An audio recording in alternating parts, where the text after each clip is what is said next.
वह पुष्प प्रदान करें।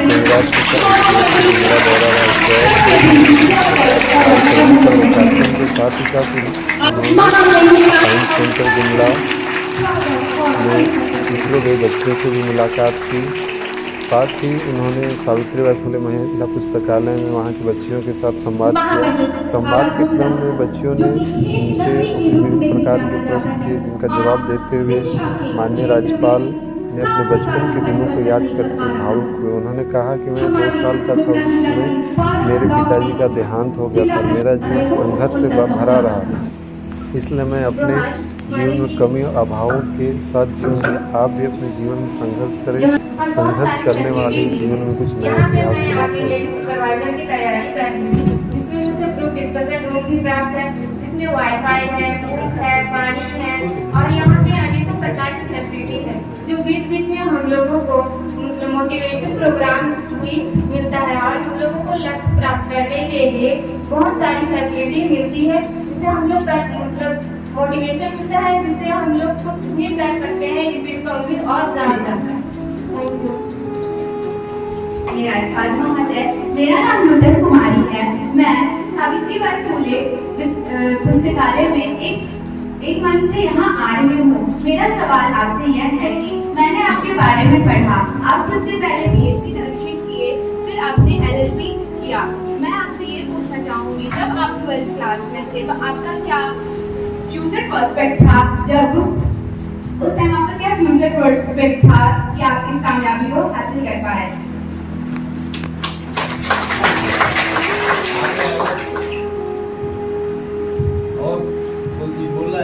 जी सर, बहुत सारी बच्चियां हैं। अगला प्रश्न है आनंदित सर, मेरा नाम आनंदित और मेरा आपको छोटा सा सवाल है, जो कि है कि हर लोग अपने लाइफ में डाउनफॉल फेस करते हैं, तो आपने भी अपने लाइफ में डाउनफॉल फेस किया होगा, तो आपने उस समय अपने आप को कंपोज कैसे रखा और अपनी पॉजिटिविटी पे फोकस कैसे किया?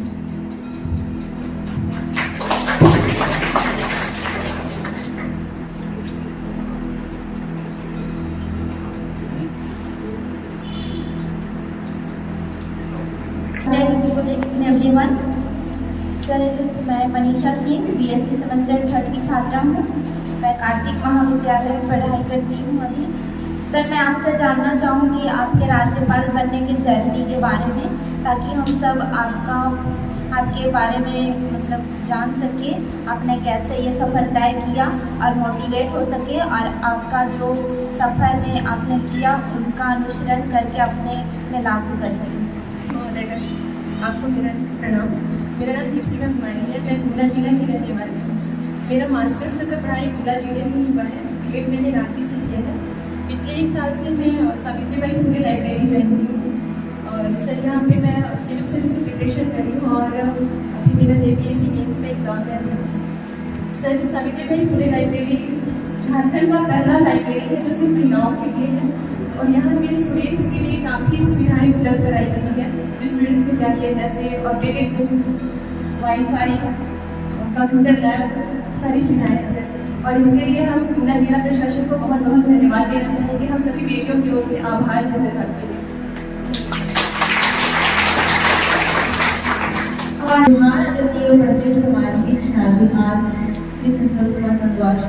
मैं खुशी कुमारी हूँ। मैंने अभी ग्रेजुएशन कंप्लीट किया है। मैं मैथ्स ऑनर्स लेकर ग्रेजुएशन की हूँ और मेरा इंटरेस्ट सोशल वर्कर की ओर आ रहा है। मैंने जैसे कि आपको देखकर स्पेशली आपको देखकर मैं बहुत ज़्यादा इंस्पायर हुई हूँ और अपने आप को बहुत ज़्यादा मोटिवेट भी की हूँ। जैसा कि आपके लाइफ में बहुत सी बैड डे भी आया है, जिसकी वजह से आपको बहुत सारी चीज़ को देखकर इस पद पर आपने अपने आत्मविश्वास को कायम रखकर आपने इस पद को हासिल किया है। तो मैं आपको ये कहना चाहूँगी कि हम लोग अपने आत्मविश्वास को किस तरह कायम रखकर आगे बढ़े और अपने लाइफ में अपने गोल को अचीव करें। आपको कैसा लग रहा है? राज्यपाल महोदय, जिला उपायुक्त महोदय और यहाँ उपस्थित सभी सम्मानीय अतिथिगण को मेरा नमस्कार। मेरा नाम प्रमीला कुमारी है। मैं कार्तिक महाविद्यालय कॉलेज से ग्रेजुएशन का पढ़ाई कर रही हूँ। अभी सेकेंड ईयर में हूँ और यूपीएससी का तैयारी कर रही हूँ साथ में। और यहाँ हमें लाइब्रेरी में बहुत प्रकार की सुविधाएं उपलब्ध कराई गई है, जिससे हमें बहुत फायदा हो रहा है और यूपीएससी की पढ़ाई में कोई बाधा नहीं आ रही। आदरणीय राज्यपाल महोदय एवं यहाँ उपस्थित सभी अधिकारीगण एवं मेरे सहपाठियों सभी को जोहार। मेरा नाम दीप्ति कुमारी है, मैं गुमला जिले की रहने वाली हूँ और मैंने रांची यूनिवर्सिटी से जूलॉजी ऑनर्स में मास्टर्स की डिग्री प्राप्त की है। मैं अभी एसएससी सीजीएल की तैयारी कर रही हूँ और मैं एक गाँव से आती हूँ, तो मेरे गांव में बहुत सारी मूलभूत सुविधाएं उपलब्ध नहीं है, जिसके कारण मुझे पढ़ाई करने में बहुत दिक्कत होती थी। तो मैं सावित्रीबाई फुले महिला पुस्तकालय में ज्वाइन की हूँ और यहाँ पर मुझे सारी सुविधाएं उपलब्ध हैं और यहाँ पर सारी किताबें और पत्रिकाएं उपलब्ध होती है। और मैं डीसी सर को और एससी सर को बहुत बहुत धन्यवाद देना चाहती हूँ, जिनकी वजह से हमें अपने सपनों को पूरा करने का ये अवसर प्राप्त हुआ है। Thank you sir. यहाँ पर उपस्थित सभी प्यारे बच्चों, लाइब्रेरी से जुड़े हुए अन्य अधिकारीगण और हमारे साथ यहाँ उपस्थित सभी प्रशासनिक और पुलिस के प्रशासनिक अधिकारीगण, आप लोगों ने ऐसे सवाल कर दिए, हम ये नहीं समझ रहे थे कि इस प्रकार के सवाल आप लोग करेंगे,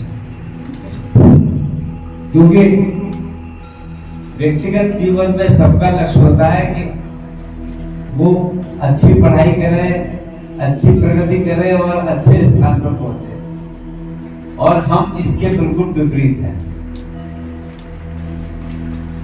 हमारा इतना हम कह सकते हैं कि जो हमने अपना जीवन अब तक काटा है, हम किसी को नहीं कहते हैं कि जैसा हमने काटा वैसे आप ही तो बताओ। हम 2 वर्ष के थे जब हमारे पिताजी का स्वर्गवास हो गया,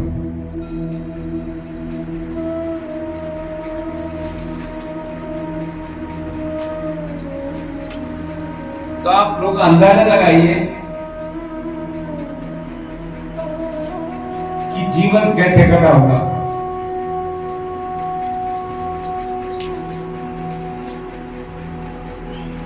ये मैं इसलिए कह रहा हूं कि हम सन 52 से लेकर अब तक जब ये सब देखते हैं तो हमें लगता है कि एक सामान्य परिवार का व्यक्ति में कोई कमी आ जाए तो कैसे जीवन नहीं चलेगा। पर आप सब लोगों के लिए मेरी शुभकामनाएं है कि अच्छी प्रगति करें, अच्छी तरक्की करें, क्योंकि हम बनना कुछ और चाहते थे, हम वो नहीं बन पाए।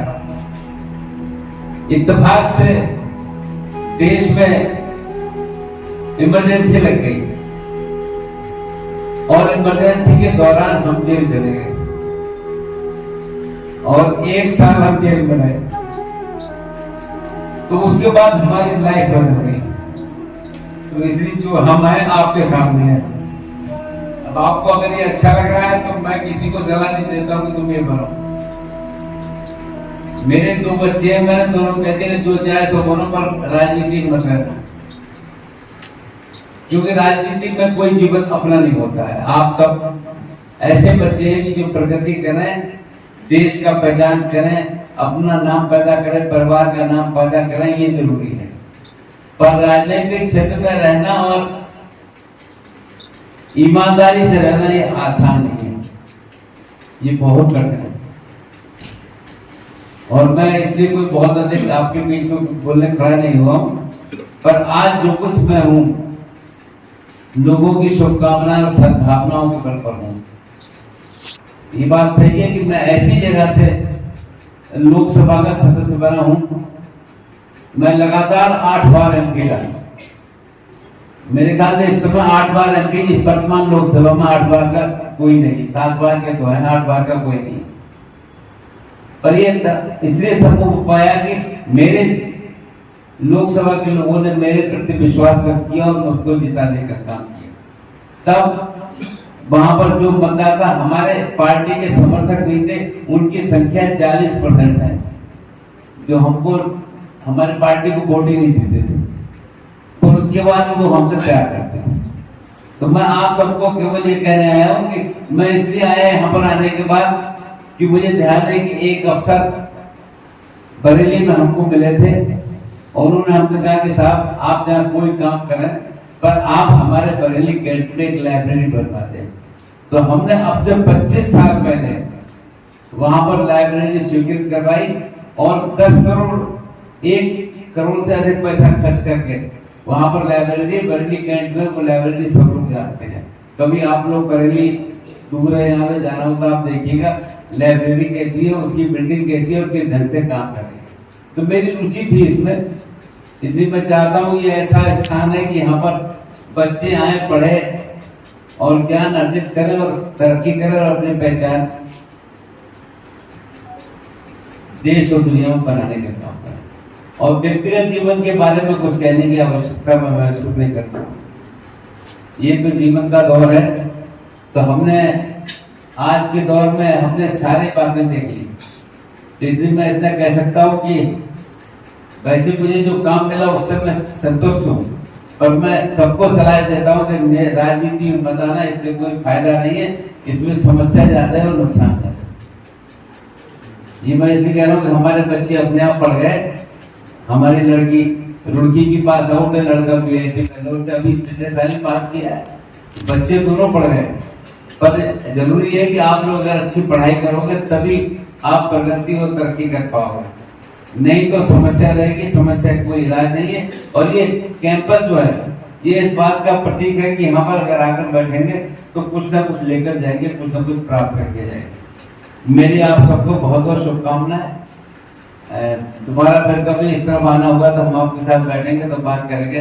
अभी आप लोगों ने जो सवाल करे, मैं उस सवाल का उत्तर देने में अपने आप को मेरा मन अच्छा नहीं है, इसलिए नहीं बोला। इसलिए आप सबका बहुत बहुत धन्यवाद। जय हिंद।